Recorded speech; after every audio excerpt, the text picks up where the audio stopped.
Hey there everybody.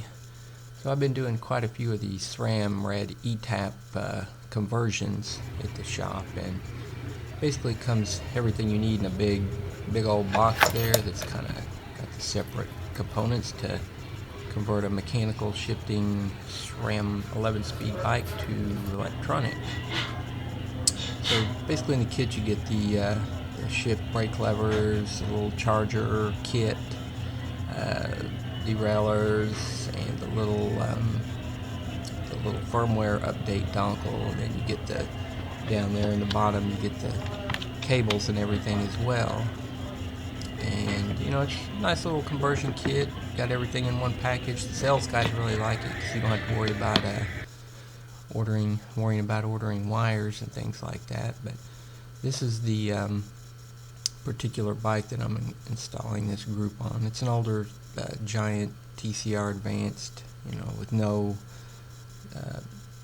holes for wires or anything like that, so it was a nice candidate for this setup here. So first little tip I'd say before you start putting these on is to go ahead and charge up the batteries. And it's a little battery charger, and you've got the different plugs for different outlets for different countries. So I'll be using the US version here.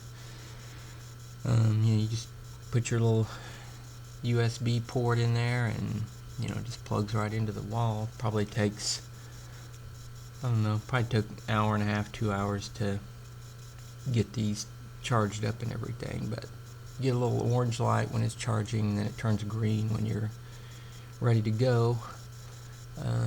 Yeah, then the got the got the sweet little shifters there, and they have a little, you do have some options as far as if you want to run an external, you know, like a sprinter shifter or an external shifter up above. You got a couple where the little red plugs are. There's some ports where you can plug an external, you know, you do have a wire there. But one little tip I found, you know, on these and on DI2 is to just kind of test everything on the bench before you install it. But this is how you sync everything up on there. You basically just hold the button on the derailleur till it starts blinking, and then hold each individual piece, and you'll see it start to blink, and then they'll both blink really fast, and then everything's paired up and synced and ready to go at that point. So that's on any other bike, the process of routing cables, wires, cutting, measuring, everything else. So it's a pretty huge time saver. You know, it's nice to test it out beforehand before you get everything bolted up. Pretty straightforward, simple operation and everything. And there is one nice little feature as far as adjusting the bike. You can, you know, when it's on the bike, you can just hit the button and it will manually shift the derailleur up and down. So that's pretty nice. You don't have to reach up to try to hit two levers while you're working on the pedal and the bike at the same time. So here's another little tip on these. When you're attaching the brake lever to the bars, you always want to slip the wrench under the hood, not over it. I actually had one of these where I slipped it over the hood and kind of nicked a little hole into the side of the rubber hood there. So you always go under the hood on these.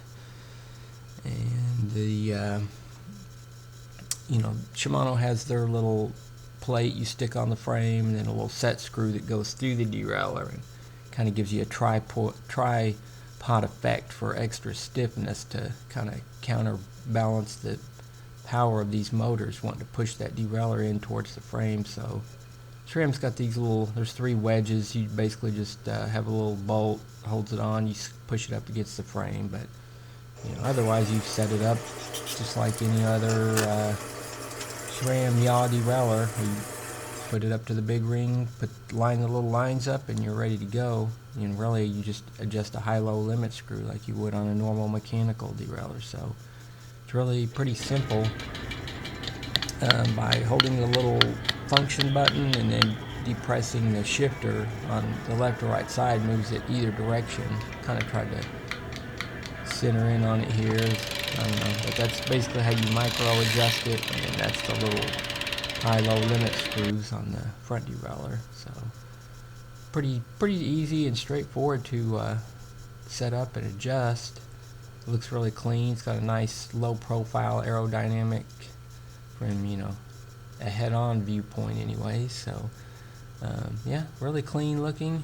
And I actually had an opportunity the other day to work on the TT bars. This little BLIP box. You can put 4 wires in it. These are the little BLIP shifters that, you know, on this one they were just under the brake levers there, but you know, I believe you could install those on a road bike, you know, on a different location. But that's the little mount that holds the little that's where your battery, and that's the actual little transmitter. But you can actually shift it and micro adjust it from that port there.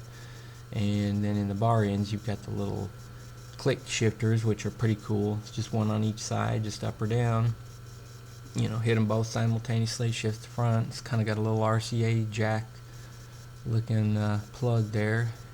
And then that's what the plug looks like, the little shifter out of the bar. So just sticks right in there. So yeah, that's the basic lowdown on this, and hopefully you found the video helpful, and thanks for watching.